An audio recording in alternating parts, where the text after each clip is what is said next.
Hey guys, Butler Bulldog Bill here, and this is a recap of Butler's game with Pittsburgh, CBI Semifinals, College Basketball Invitational.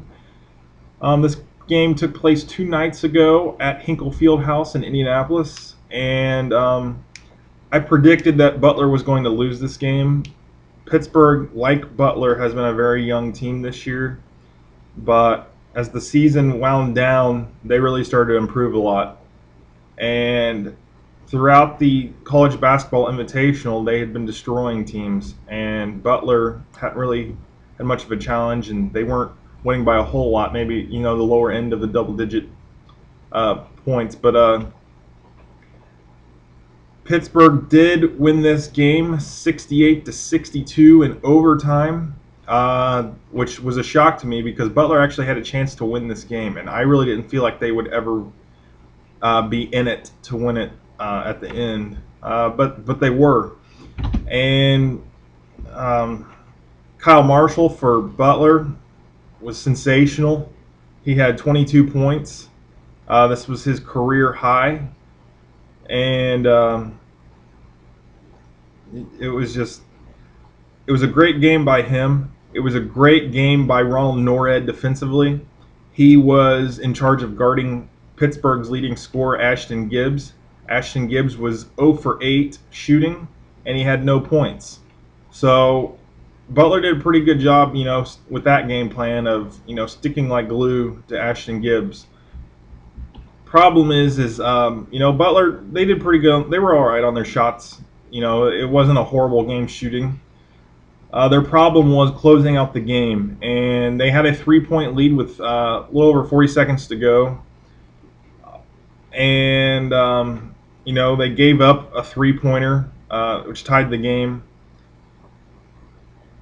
But, Lamar Patterson was the one that drilled the 3-pointer, which ended up sending the game to overtime. But Butler had a chance to win it there at the end. They had, they went to the free throw line, and within like 2 seconds to go, and they missed both free throws, and just one of those free throws could have won them the game, but like I said, they missed both, so that killed them. It sent it to overtime. Pittsburgh had the momentum. They had been down by a little bit, and then in overtime, I think it remained tied for about till the last 1 minute and 40 some seconds, and then Pittsburgh started pulling away. But, Krishan Hawkins ended up finishing this game with 9 points. He had a great final month of this season. Andrew Smith had 19 points. This was his 24th double-figure game of the season. He also had 6 rebounds. Kyle Marshall had 8. But that's the end of Butler's season. They finished the year 22-15. They lost here in the College Basketball Invitational Semifinals, so they were one of the final 4 teams left in that tournament. They went 11-7 in their conference season. That was in a 3-way tie for third. Finished in the semifinals of the Horizon League tournament, but they will be losing 2 seniors after this year, or now the season's over. Garrett Butcher, you probably didn't hear a lot about him. He suffered a lot of injuries throughout his 4-year career with Butler.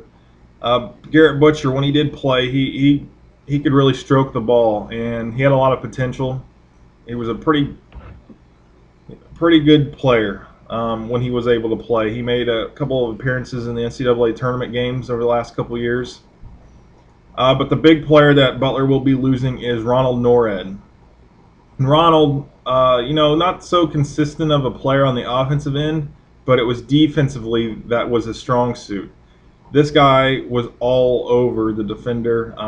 As you can see from this game, the other night, he stuck like glue to Ashton Gibbs, did not allow him to score any points, period, and Gibbs was the top scorer for Pittsburgh, the 8th best scorer in the history of the Pittsburgh basketball program. But Ronald Norred, there were times where he could really lead the team. He was the point guard. He was the leader. There was times where he could bust three-pointers when he wasn't really the greatest three-point shooter. He would have good scoring games. He was a good assist man. He could rebound the ball pretty well for a point guard. And he could get a lot of steals too. But overall, he was a great defensive player, and Butler's really going to miss him. He wasn't on the same level as a Gordon Hayward, a Matt Howard, a Shelvin Mack, but his contributions proved to be very, very valuable in the 2 years that they went to the national championship game. I think, those three guys that I mentioned were great players, but they wouldn't get where they were in the championship games without Ronald Norred and his great defensive effort. So with Butcher gone, with Ronald Norred gone, that means we've got 12 guys returning for next year's team. Like I said, we were a very young team this year, and that's why we've got so many players coming back next year. Throw in there about 3 or 4 recruits. I think we've got a 3-star recruit coming in. We've got a 4-star recruit coming in. And quite possibly, we have another 4-star recruit coming in next year. He's still considering whether he wants to come to Butler or not. You may have heard of him. His name is Sam Cassell Jr. I'm sure you all know his dad from NBA fame, Sam Cassell. But he is right now considering whether or not he wants to go to Butler next year, and he's a 4-star recruit. So Butler has the potential of having 2 4-star recruits. I think would be the first time in their history that one recruiting class had that many 4-star recruits. So the future is looking very bright for Butler, especially with guys like Kyle Marshall going to be a junior, Krishan Hopkins coming to be a junior. You've got Roosevelt Jones coming back. You've got Eric Fromm, who looked pretty good in the post several games this year.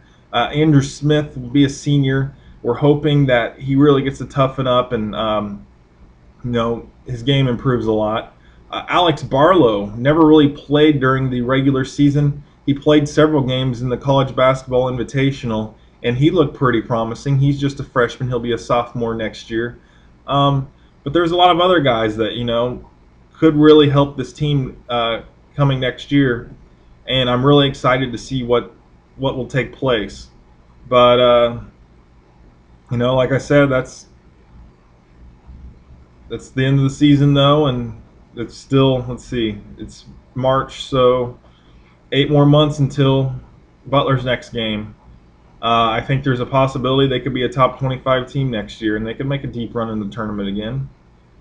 But anyway, thanks for watching, guys, and it's been a great season for Butler. It's been a frustrating season because of how young they were, but they did what they could, and I'm pretty proud of them. But anyway, have a great day, guys.